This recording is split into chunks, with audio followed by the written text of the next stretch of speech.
राहुल गांधी इस समय बड़ी दुविधा में है वायनाड सीट को लेकर। क्या करें क्या ना करें। तब जो वायनाड की जनता है उसने राहुल गांधी को जवाब दे दिया है कि वायनाड सीट से लगातार दूसरी बार सांसद बने कांग्रेस नेता राहुल गांधी बुधवार को जनता से सीधे मुखातिब हुए थे। उन्होंने लोगों को धन्यवाद देकर फिर लगे हाथ पूछ लिया कि वह कहां से सांसद रहे।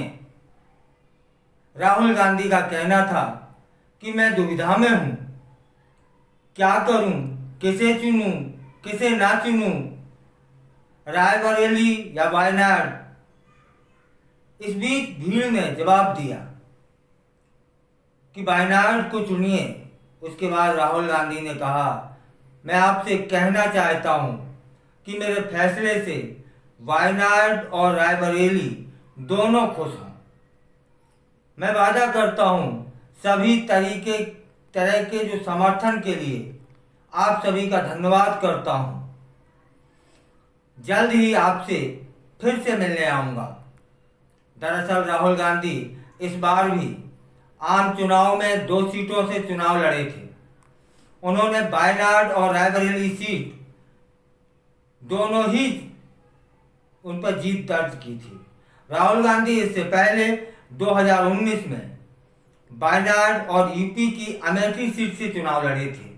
हालांकि वे अमेठी से हार गए थे और वायनाड की जनता ने उन्हें सांसद चुनकर लोकसभा भेजा था।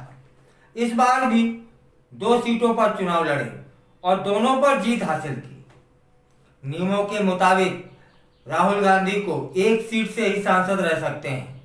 इसके बाद उन्हें किसी एक सीट से इस्तीफा देना होगा।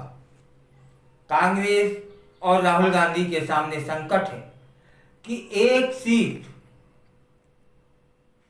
जो गांधी परिवार की पारंपरिक सीट है, जिसे रायबरेली कहा जाता है, और दूसरी सीट वायनाड की है, जिसमें जनता ने उस समय राहुल गांधी को अपनाया जब वे खुद की परंपरागत सीट अमेठी से चुनाव हार गए थे। इस कारण दोनों सीटों के वोटर्स से सीधे जुड़ाव वो रखना चाहेंगे।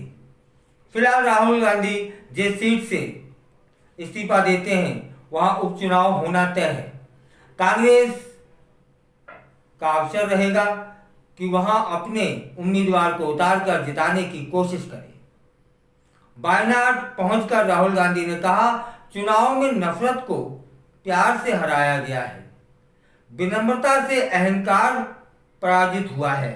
दरअसल सच यह है कि प्रधानमंत्री बनारस में हारने से बाल बाल बचे हैं, यह राहुल गांधी ने बोला। अयोध्या में भाजपा की हार हुई है, तब अयोध्या के लोगों ने भी संदेश दिया है कि हम हिंसा नफरत का समर्थन नहीं करते। मैं बता सकता हूं कि दिल्ली में बनी सरकार एक अपंग सरकार है। विपक्ष ने भाजपा को बड़ा झटका दिया है। राहुल गांधी ने कहा, विपक्ष के रूप में हमारी भूमिका जारी रहेगी। राहुल गांधी ने तंज भी कसा और कहा, हालांकि मैं पीएम मोदी की तरह भगवान द्वारा निर्देशित नहीं हूं, मैं साधारण सामान्य सा मनुष्य हूं। मेरे भगवान भारत के गरीब लोग हैं, मेरे भगवान वायनाड के लोग हैं। मुझे अपने लोगों से बात करनी है और तय करना है कि आगे मैं क्या करूं। सवाल पर वापस आते हैं, मैं वायनाड का सांसद रहूं या रायबरेली का। तब भीड़ से आवाज आई कि वायनाड से। राहुल गांधी ने पीएम मोदी पर भी निशाना साधकर कहा, अपने पीएम को 400 पार कहते हुए आप लोगों ने सुना होगा। फिर वह नारा गायब हो गया, 370 हो गया, फिर वह भी गायब हो गया।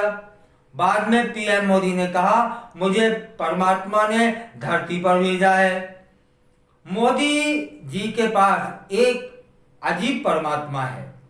उनका परमात्मा उन्हें अडानी जी, अंबानी जी के पक्ष में सभी निर्णय लेने पर मजबूर करता है। परमात्मा कहते हैं कि बॉम्बे एयरपोर्ट अडानी जी को दे दो। राहुल गांधी ने कहा, वे कहते हैं कि डोसा मत खाओ या कुछ ऐसा मत करो जो हमें पसंद नहीं। इस बार जो लड़ाई हुई है वह संविधान को लेकर थी। एक और लाखों लोग थे जो कह रहे थे कि हमें अपनी संस्कृति चाहिए। दूसरी तरफ पीएम और अमित शाह ने कहा, हम चाहते हैं कि केरल के लोग हिंदी बोलें और वे हिंदी में बोले।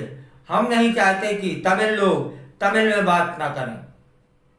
अच्छी बात यह है कि उनसे एक बुनियादी गलती हुई।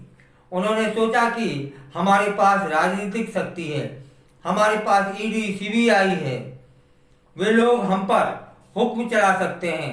और केरल, उत्तर प्रदेश सहित सभी राज्यों के लोगों ने दिखा दिया कि लोगों पर हुक्म नहीं चल सकता।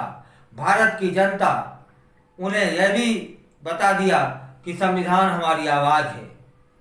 फिलहाल वायनाड सीट से राहुल गांधी इस्तीफा देंगे या रायबरेली से, यह तय नहीं हो पाया। लेकिन इसकी आड़ में, पूछने की आड़ में, जनता को संबोधन करने की आड़ में उन्होंने पीएम मोदी पर निशाना साधते हुए तंज कसने में कोई कसर नहीं छोड़ी। हर तरीके से उन पे तंज कसा। अब देखने वाली बात यह होगी कि किस लोकसभा सीट से उपचुनाव होगा, किस लोकसभा सीट से राहुल गांधी इस्तीफा देंगे।